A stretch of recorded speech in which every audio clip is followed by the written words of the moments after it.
welcome to Friday Main Input. Okay, so we've got two shapes here on the board. We're going to think about what do you notice about these shapes. So think about the shapes. What is the perimeter of these shapes? What is the area of these shapes? Think about how you calculate using one of our formulas. So for the area, remember it's length times width. The perimeter is A plus B plus C plus D. So have that in mind when you're looking at that. Okay, so we're going to pause the video and so let you have a go at these two shapes. What do you notice about those two shapes? Pausing now.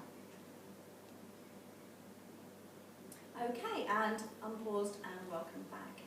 Okay, so now you've had a chance to look at these shapes. What do you notice about them? What can you tell me about these shapes? Yes? That the perimeter of the one on the left is 18 centimetres. Okay, I'm going to label them A and B. Okay, so here we've got the perimeter. Did you say you calculated it to be? 18 centimetres.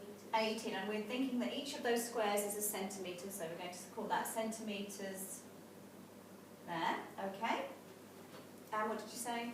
And then the area is 18 centimetres squared. Okay, did everybody agree with that? Okay, one's nodding.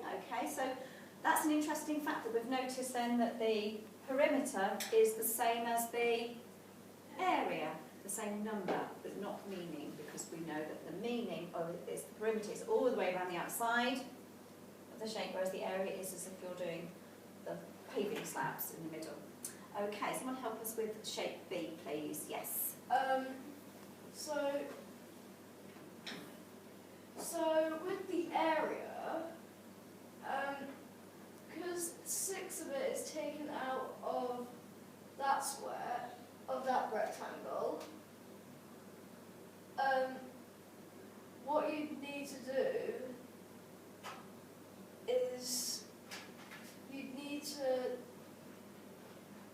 I think, how I worked it out is that you times the bit that's been taken out, you times it by 2, which is 12, and you took away 12 from 18, which would make the area 6. And with the perimeter... Hang on a minute, so we should do area first. So area, you said there was a missing 6. Yeah. So the area then of the remaining that is then in that shape that you can see would be 18 subtract 6. So you calculated it as being 6. that bit, but you've got to have this piece, so you've got to take that 6 away from, aren't you? Yeah. So it would be 12. 12. That's right, Sam. But, the perimeter,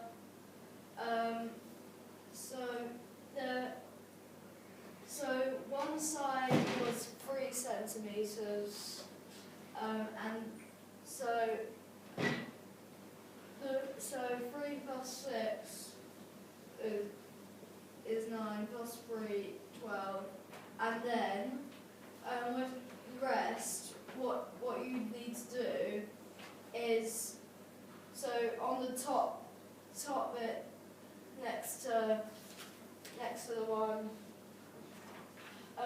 what I'm saying is, with that side, you need the 2 squares at the top, that would make 2 centimetres, and then going down would also be 2 centimetres. That's right, because you've got to follow all the way around here, haven't you? You've got to imagine that my little snail, Percy Snail, is travelling all the way around the outside of this shape.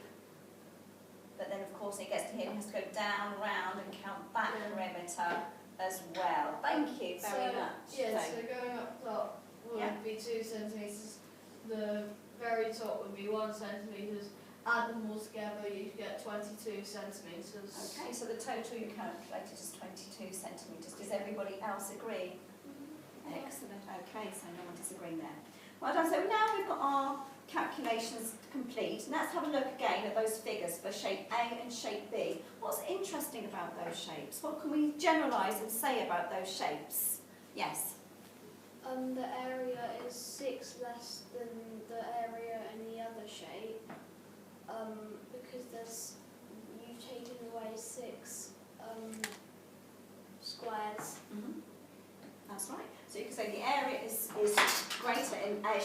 A than B, or you can say shape B is less than the area of shape A. So there's two statements you could say there and summarise. Yes? What people might find funny is that if you take away 6 from B, you'd probably think the perimeter would be smaller.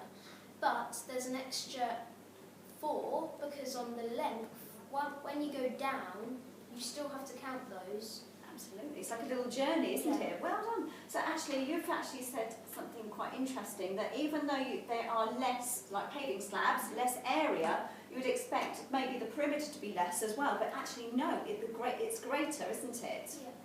It's greater. So that's a really interesting fact. Well done. Okay, well done. That will lead us into our main activity now. So now we've looked at that, you're going to be looking at an investigation. So you have got some shaped cards in your pack, and each of those shapes are very different.